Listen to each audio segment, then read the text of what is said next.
গতবার মৌলানা সাদ সাহেবকে জুতা মারছে, লাঠি মারছে। আমি বলতেছি, অন্যকে আমি বলতেছি যে ওনার গায়ে যদি একটা ফুল মস্কারি একটা ফুল মারে, আমি জান দেওয়ার জন্য তৈরি আছে ইনশাআল্লাহ। 5 তারিখে বলছে যে খাকলাইল ঢুকতে দিবে না, আল্লাহ পাক ঢুকেছে। এই মেহনতকে কিছু উচ্ছৃঙ্খল মানুষ রাজনৈতিক ছত্রছায়া এই মেহনতকে বিভিন্নভাবে ধ্বংস করার জন্য চেষ্টা করতেছে।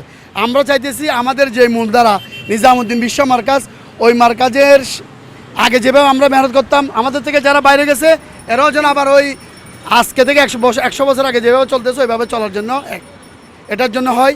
আর আমাদের বিশ্ব আমির হযরত জি মাওলানা সাদ সাহেব দামাত গাতুম, উনি আজকে 17 বছর ধরে আসতেছে, উনি যেন আবার রেগুলার আসতে পারে। উনি কোনো সন্ত্রাসী না। ওনার বয়নের মধ্যে 18 বছর বয়নের মধ্যে কেউ কারো বিরুদ্ধে উনি গীবত করে নাই। পুরো উম্মতকে জাহান্নাম থেকে বাঁচানোর জন্য ফিকির করতেছে। পুরো উম্মত যেন এক হয়ে যায়। আমরা মুহাম্মদুর রাসূলুল্লাহ সাল্লাল্লাহু আলাইহি ওয়াসাল্লাম উম্মত, আমরা সবাই আল্লাহ পাকের বান্দা। আমাদের সবার আসার তরিকা এক, যাওয়ার তরিকা এক। আমরা যেন আল্লাহ পাকের হুকুমের উপর উঠতে পারি, মুহাম্মদুর রাসূলুল্লাহ সাল্লাল্লাহু আলাইহি ওয়াসাল্লামের তরিকার উঠতে পারি। পুরো দুনিয়ার যেন শান্তি আমল কায়েম হয়, এজন্য আমরা বিশ্ব আমিরকে বাংলাদেশ আয়োজন চাইতেছি। আমরা দোয়া করতেছি আল্লাহ তাআলার কাছে, আল্লাহ তাআলার জন্য আমাদের মাওলানা সাদ সাহেবকে এই দেশে নিয়ে আসেন এবং আমাদের যারা বাংলাদেশ যারা পরিচালনা করতেছেন, উপদেষ্টাগণ, প্রধান উপদেষ্টা, অন্যান্য উপদেষ্টাগণ, ওনাদের কাছে আমরা বিনীত অনুরোধ জানাচ্ছি যাতে আমাদের মাওলানা সাদ সাহেব দেশে আসতে পারেন। তো ওনাদের অনেক অভিযোগ আছে, একটা অভিযোগ না, তবে একটা অভিযোগ ওনারা পাম করতে পারে। আর ওনারা যে জিনিসগুলা ভাইরাল করছে সবগুলা কাটপিস। হযরত জি মাওলানা সাদ সাহেব আজকে যে বয়ান করতেছে, একটা বয়ান 3 ঘন্টা, একটা বয়ান থেকে কাটা, আগের থেকে কাটা, পিছের থেকে কাটা জিনিসটা লাগাইছে। এবং ওনাদের বয়ানগুলো আমাদের কাছে, আমরা তো গত কয়েকদিন আগে তো ওনাদেরকে ওপেন চ্যালেঞ্জ দিলাম, ওপেন চ্যালেঞ্জ পুরো বাংলাদেশ ওনাদেরকে চ্যালেঞ্জ দিছে। আমরা ওনাদের ওই চ্যালেঞ্জ গ্রহণ করে নাই। কি চ্যালেঞ্জ দিলাম?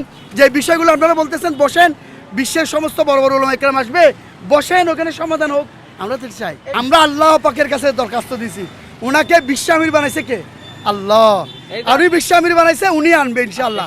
আজকে তো ওনারা বলছে কাকায় ছাড়বে না, ছেড়ে দিতে হলো না, এটা আল্লাহ পাকের হুকুম। আমরা সন্ধি মানি, মুসলমানের মধ্যে একটা সন্ধি হয়, আমরা সন্ধি মানি। যারা সন্ধি মানে না তাদের বিরুদ্ধে জিহাদ করা কি আছে, হুকুম আছে। আমরা সন্ধি মানি, লা ইলাহা ইল্লাল্লাহ মুহাম্মদ, আর কেউ কথা বলতে পারি না। গতবার ওনারা মস্কারি করে ওনাকে দুশ্মনী করে জুতা মারছে, এইবার মস্কারি করে একটা ফুল মারুক ইনশাআল্লাহ, আমি জান দেওয়ার জন্য। দাওয়াত তবলিগের মেহনতকে ওনারা যেভাবে করতে বলছেন, আমরা ঠিক এইভাবে মেহনত করতেছি। আসলে একজন মুসলমান এই দেশে আরেকজন মুসলমান আসবে, এখানে আসার যে বাধা, এটা আমি জানি না, আল্লাহ তাআলা ভালো জানেন। তো আমি মনে করি যাতে একজন মুসলমান এই দেশে আসতে পারে, মুসলমান আইসা তার যত বয়ান আছে, যত টাকা যা আছে, সব টাকার জন্য পূরণ করতে পারে। কারণ আজকে পৃথিবীতে কত দেশের মানুষ এই দেশে আসতেছে, কেউ তো কেউ বাধা দিচ্ছে না। এটা আমাদের বড়রা পরামর্শ যেটা মনে করেন, বড়রা যেটা ভালো মনে করেন, আমরা তো বড়দের কাগজ অনুযায়ী চলে, আমাদের পরামর্শ অনুযায়ী যেটা হয় এটাই ওনারা করবেন।